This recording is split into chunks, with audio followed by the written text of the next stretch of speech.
আমি ইউনিশা তঞ্চঙ্গা বালাঘাটা বান্দরবান থেকে পূজনীয় গুরুখান থেকে একজন প্রশ্ন করেছেন। প্রশ্নকর্তা বিলাস সৌরভ। একজন বৌদ্ধ নরনারীর প্রাত্যহিক জীবনযাপন কেমন হওয়া উচিত?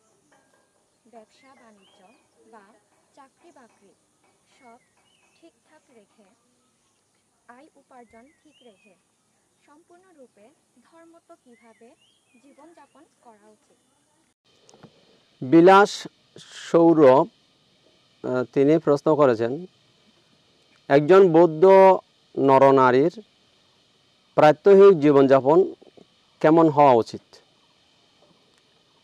তো আপনাকে এটা বলবো, একজন বৌদ্ধ গৃহস্থ তার জীবনধারা জীবনযাপন কীরকম করা দরকার। তো দেখুন, তার এটা উচিত সকাল বিকাল দুবেলা বন্দনা এবং দুবেলা ভাবনা করা একজন বৌদ্ধ হিসেবে, এবং নিয়মিত যথাসম্ভব শীল গ্রহণ করা, পঞ্চশীল গ্রহণ করা। আর 3 মাস বর্ষাবাদ চলাকালীন সময় অষ্টমী অমাবস্যা পূর্ণিমায় বিহারে গিয়ে ধর্ম শ্রবণ করা এবং অষ্টশীল গ্রহণ করা। তো এছাড়া বন্দনা ভাবনার পর সকাল বিকাল যদি সম্ভব হয় দুবেলা বাবা মাকে নমস্কার করা। যদি সম্ভব হয়, সেটা আপনার উপর নির্ভর করবে, উচিত বাবা মাকে যে কোনো একবেলা একটু পা ধুয়ে দেওয়া, পা ধুয়ে চরণে স্পর্শ করে তাদের চরণগুলো আপন মস্তকে ধারণ করা। এবার ধরুন, এটা করা দরকার, শীলবান সৎপুরুষ যেখানে যেখানে আছে সেখানে গিয়ে আপনাকে ধর্ম শ্রবণ করা এবং ধর্মের ব্যাপারে, জীবনের ব্যাপারে, সংসারের ব্যাপারে প্রশ্ন জিজ্ঞাসা করা। আমরা সংসারী মানুষ, আমাদের কিভাবে জীবনযাপন করতে হবে, এরকম প্রশ্ন জিজ্ঞাসা করা। তো এবং প্রশ্ন জিজ্ঞাসা করে তার উত্তর প্রত্যাশা করা এবং সেগুলো মনোযোগের সাথে শ্রবণ করা। আর যেখানে আর্যাষ্টাঙ্গিক মার্গ আছে, 4 আর্য সত্য আছে, 37 প্রকার বুদ্ধিপক্ষীয় ধর্ম আছে, সে ধরনের ধর্মীয় বই এবং ত্রিপিটক স্টাডি করা বৌদ্ধ হিসাবে। আর নিয়মিত বিহারে আসা যাওয়া করা। তারপরে শাস্ত্রজ্ঞ, জ্ঞানী এবং বিনয়ী এই ধরনের ভিক্ষুদের সাথে সম্পর্ক রাখা নিয়মিতভাবে, তাদের সংস্পর্শে নিয়মিত গমন করা, যাতায়াত করা, এবং যতটা সম্ভব প্রত্যেকটা দিন কিছু না কিছু দান করা, দান করে তারপর আহার গ্রহণ করা। এটা বুদ্ধ জীবনের একটা অঙ্গ ছিল। গৌতম বুদ্ধের জাতক কাহিনী দেখা যায়, তিনি দান না করে আহার গ্রহণ করতেন না, এরকম বহু জাতকের মধ্যে দেখা যাচ্ছে। তো বৌদ্ধ হিসেবে এটা গ্রহণ করা দরকার, বুদ্ধের এই গুণ। এবং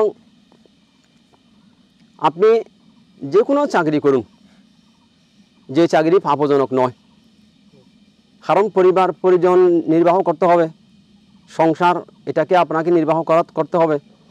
সেটা করতে গিয়ে যদি আপনি ব্যবসা করেন, তা আপনাকে এটা বলবো, গৌতম বুদ্ধ 5 প্রকার বাণিজ্য, 5 প্রকার ব্যবসা নিষিদ্ধ ঘোষণা করেছেন। যেমন ধরুন, মদ ব্যবসা,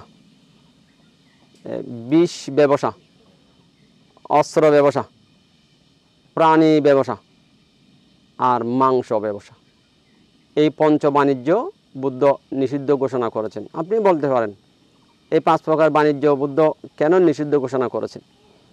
এই কারণে, এই 5 প্রকার ব্যবসা বাণিজ্য যারা করে, প্রত্যেকটা ব্যবসা দেশের জন্য ক্ষতিকর, সমাজের জন্য ক্ষতিকর, জাতির জন্য ক্ষতিকর, সারা পৃথিবীর জন্য ক্ষতিকর। এগুলো বিষ, অস্ত্র, মদ, প্রাণী।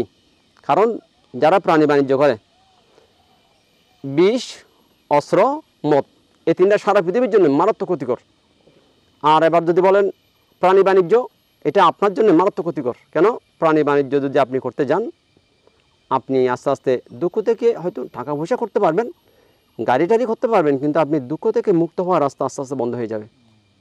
আর মাংস ব্যবসা, আপনি মাংস ব্যবসা যদি করতে যান তাহলে হত্যা আপনাকে করতে হবে। হত্যা না করে মাংস ব্যবসা করতে পারবেন না, নয় কাউকে কারোর মাধ্যমে করতে হবে না, আপনাকে করতে হবে। তো এই কারণে এই 5 প্রকার বাণিজ্য যারা করে তাদের দুঃখ থেকে মুক্ত হওয়ার যে রাস্তা সেটা আস্তে আস্তে বন্ধ হয়ে যায়। তাই বুদ্ধ বললেন, যদি দুঃখ থেকে মুক্ত হতে চান তাহলে এই পঞ্চ বাণিজ্য থেকে আপনি দূরে সরে থাকুন। তো এবং এটা বলবো, প্রত্যেকটা দিন যখন বাড়ি থেকে কোথাও যাবেন, যেখানে বুদ্ধের আসন আছে, বুদ্ধের আসনের সম্মুখে অন্তত হাত জোর করে এটা বলবেন যে আমার বুদ্ধের স্মরণ, ধর্মের স্মরণ, সঙ্গের স্মরণ ছাড়া আমার অন্য কোনো স্মরণ নেই। এই সত্য বাক্যের ফলে আমার জয়মঙ্গল হোক, কোনো জায়গায় যাওয়ার সময় বাড়ি থেকে। এবং এটা বলে এবার বাড়িতে যারা মুরব্বী, বয়োজ্যেষ্ঠ মাতা পিতা, তাদেরকে নমস্কার করে বাড়ি থেকে বেরোবেন, এতে আপনি ভালো থাকতে পারবেন। এটা করে তো বেরোলেন, এবার সেটা আকাশ পথে হোক, নদী পথে হোক বা সড়ক পথে হোক, সেটা হাঁটা পথে হোক, যানবাহনে হোক, আপনি শট মৈত্রী ভাবনা করতে পারেন। এটা আপনার রক্ষাবন্ধন। কীরকম? চক্রবালের সমস্ত প্রাণী, এখানে হিন্দু, মুসলিম, বৌদ্ধ, খ্রিস্টান সমস্ত জাতি রয়েছে, সমস্ত প্রাণী রয়েছে। চক্রবালের সমস্ত প্রাণী শত্রুমুক্ত হোক, বিপদ মুক্ত হোক, রোগ মুক্ত হোক, সুখী হোক। এতে বুদ্ধের শিষ্য বৌদ্ধদের জীবন দ্বারা এমন হওয়া দরকার। আপনি নিজেও দান দেবেন, অপরকে দান দেওয়ার জন্য উৎসাহিত করবেন। নিজে শীল পালন করবেন, অপরকে শীল পালন করার জন্য উৎসাহিত করবেন। নিজে ভাবনা করবেন, অপরকে ভাবনা করার জন্য উৎসাহিত করবেন। দেখবেন আপাতত আপনি একজন বৌদ্ধ হিসেবে এভাবে জীবনযাপন করুন, এটাই উত্তম হবে।